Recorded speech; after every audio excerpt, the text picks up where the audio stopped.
Hey guys, in this video I am going to explain about the block command in Autocad. So let's get started.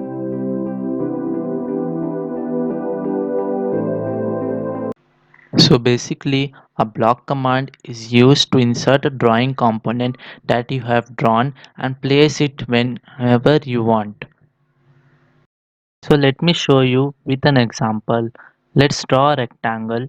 Use the rectangle command. Draw a rectangle of any size.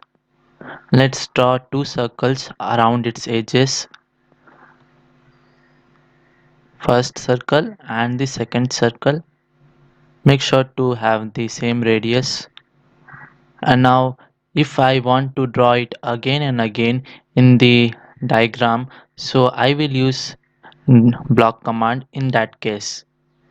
For that, type B, press enter any name for your block. In this dialog box, type any name, then select object option and select whole object, then press enter. Then select the pick point option, pick any point for your object, then make sure to select convert to block option, then press OK. Did our block. So to insert it, go to the insert tab, click on it and place